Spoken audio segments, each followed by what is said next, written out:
Hey guys, it's Troy. And every so often you pick up a pen just because it looks like a lot of fun. And I kind of did that with this particular pen. You may have seen Urushi, you may have seen Maki-e pens, you may have seen Wancher pens out of Japan. And Wancher had recently come out with some really gorgeous work that has been Urushi and some that's been Maki-e too, but a lot of nice, beautiful Urushi work, sort of like Trio would be doing. So, you know, I looked at those and I said, yeah, they're a little bit more than I want to spend right now. But as I was perusing, I found a pen that looked really cool and looked like it would be really pretty. And it just says to me, speaks the whole idea of Japanese artwork. I remember when my father was in Japan during Korea. He was in the Air Force, and he had brought home like a beautiful jewelry box that had a lot of Maki-e painting and some Urushi lacquer on it. And I remember that vividly from my childhood. But I do have this particular pen right here. It is from Wancher. It's the same company that does all the beautiful, you know, multiple hundreds of dollars of gorgeous Urushi work. Now this is the Oshita Urushi Maki-e pen, and it is done in a nightingale pattern, as you can probably see. It was just really pretty and just, you know, speaks to me about some of the Japanese artwork that I've seen not only on pens but like on that jewelry box I was just telling you about. Now you can see here on the clip, this is supposed to resemble an elephant's trunk. Isn't that different? You know, you've got the face of the elephant up here, and you've got the end of its trunk down here. So I thought that was nice and pretty. It's got some nice facets right here on the gold band. It's got the black body, and I don't know if this was necessarily hand painted. It may have been machine done. Didn't really care because I knew that it was, you know, the style that I was looking for. I just wanted it because it was fun, and I kind of liked the nightingale pattern above some of the other patterns that I had seen. So I decided to go ahead and get it, and I did. One of the things with me with a pen, I don't care if it's beautiful, I don't care if it's expensive, I don't care if it's inexpensive. I want it to write, and I want it to write well. And that was my hope for this one. Now I can tell you right now, it did not write well when I first got it. It writes very well now that I've done some work to it and swapped out the nib. So anyway, so let's go over a little bit. You see you got the gold top up here, the finial, nothing really fancy there. It's just a black dome, and then on the bottom, pretty much the same deal. It just tapers down to a small black dome. You get a nice little gold stripe here, and it's a slip cap, so you can pull that off. It's got, you know, a nice little tapered section here. It comes down to a gold finish here as well. So it continues with that gold right around where the cap meets. And this particular nib is not the original nib that came with it. I actually put a different nib into this thing. I'll talk about that here in just a little bit. It is a cartridge converter pen, and I do believe that it came with a cartridge. I can't remember if it came with a converter because I bought this like months and months ago. I've been wanting to do this review for quite some time. So it takes a standard international converter. Alrighty, just screw that back on. So if you want to post it, it posts very nice. It holds nicely in the hand. It is not a heavy pen, so you can actually post this pen without it being thrown way out of balance. You can see where it fits nicely, and if you want to go unposted, you can as well. It does backweight the pen just a hair, just a little bit, but not so much that it really throws off your balance when using the pen. So now to the nib. I have in here right now a medium Knox nib that I bought through Birmingham Pens, and I'll put that up on the screen. And be honest with you, I changed that out day one. What it came with was this little nib right here. This little gold tone IPG, or Iridium Point Germany, which oddly enough is not iridium and it's not from Germany.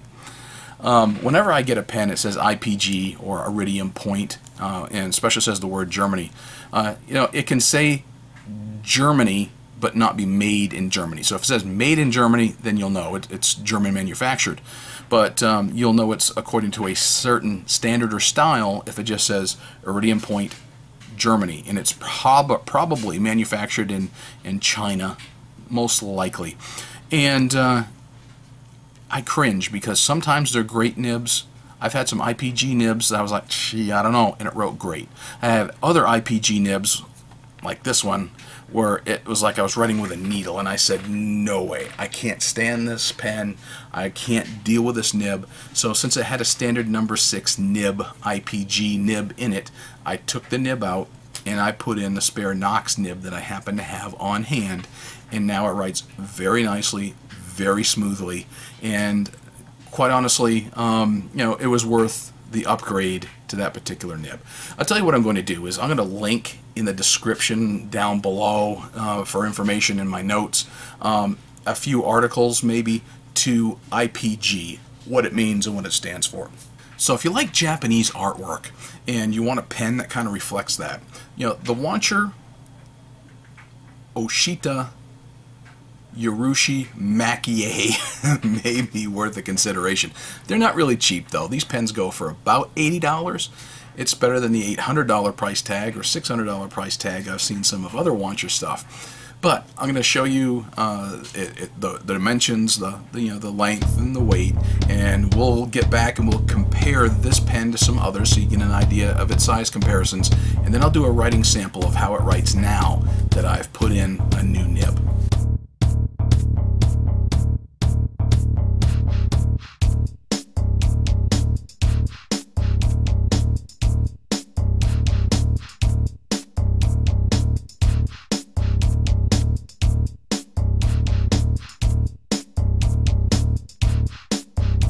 Alright, here I'm back with a size comparison for the Wancher Oshita Urushi Maki-e fountain pen.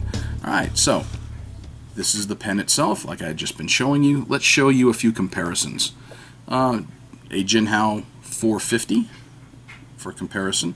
You know, it's actually fairly close in size. I can tell you that the Wancher, because it's not made with the metal of the 450, actually weighs a lot less than the X450. Oh, let's go and show you a Visconti Van Gogh irises for comparison's sake, for those of you who are familiar with that. And you can tell that there's some magnetic properties on that Visconti. Alright, so let's show you also, there is a Waterman Carène. And just because they are ubiquitous and most everybody has one, a Pilot Metropolitan for comparison's sake. Alrighty, so there you go. Those are some common pens that I wanted to show you the size and how the stacks up with the Wancher. Alright, so let's get to the writing sample. Now, is it a fair writing sample? Well, yes and no. It shows you how well it writes when you upgrade the nib anyway, which personally I would do, having done it and having tried to write with that horrendous IPG nib that it came with. But let's give it a shot, and I'll show you how it writes right now with a nice, smooth Knox nib. So it is a Wancher Oshita Urushi lacquer finish on the outside, as you can probably tell because it's nice and shiny. Maki-e, which refers to the style of art that is on it. So, right in this one now, I have a medium Knox nib. And it actually, Knox is a decent nib. So what I put in here was a Birmingham Pens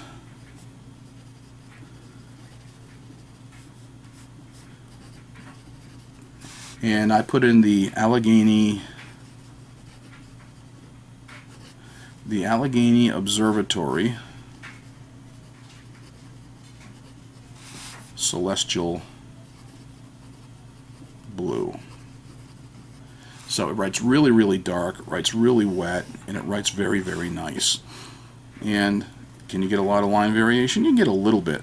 Remember, the way I've got it set up here is I don't set it up for line variation. Actually, I set it up so the way I write, where it writes the nice, smooth wetness that I want out of a pen. And so I don't have it set up where you're going to get a whole lot of flex, because there's not a lot of a nib that's sticking out past this particular feed the way I've got it. And I like it this way. Believe it or not, this makes it a little stiffer, but also all very smooth.